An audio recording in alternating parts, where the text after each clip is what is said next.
Alors, je suis avec Benoît du CIPE. Donc, Benoît, déjà, qu'est-ce que le CIPE? Alors, c'est le Centre international de la pédagogie en entreprise. On est spécialisé en fin de compte dans le développement d'outils pédagogiques plutôt ludiques, donc sous forme de jeux, pour faciliter l'apprentissage aussi bien donc avec des adultes que des étudiants, comme on a ici. Donc, nos jeux vont se dérouler en entreprise ou en école ou en organisme de formation. D'accord. Et pourquoi un jeu sur la logistique? Comment a-t-il été conçu?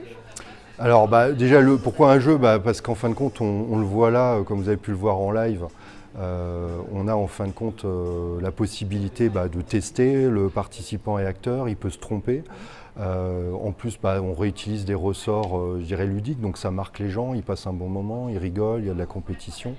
Et on est sur du jeu sérieux parce que voilà, on va traiter d'un thème qui est la supply chain, où on va parler aussi bien de prévision, de planification, de production, on va dimensionner une chaîne logistique, on va parler de coûts, de délais, qualité, on va parler de système d'info, donc on aborde un peu toutes les thématiques autour de la supply chain, mais à chaque fois avec des challenges, des mises en situation, où les gens vont justement pouvoir tester, apprendre, modéliser, et ils vont mieux retenir parce que quand on se trompe, on retient mieux.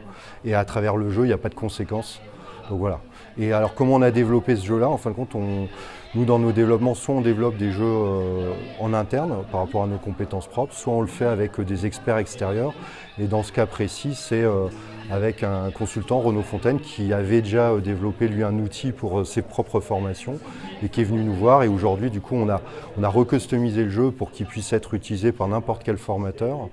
Du coup, ce jeu va permettre aussi, donc on l'a recustomisé, on le développe, on le commercialise, on le distribue. Et du coup, voilà, on a travaillé en partenariat et l'auteur, voilà, du coup, lui aujourd'hui a l'idée originelle et il continue aussi à vendre ce nouveau jeu dans le réseau, donc école ou entreprise. Très bien. Voilà. Eh ben, merci pour toutes vos réponses. Je vous en En tout prie. cas, c'est très enrichissant pour nos stagiaires. Et puis, on se retrouve tout à l'heure pour l'annonce du grand gagnant de ce challenge.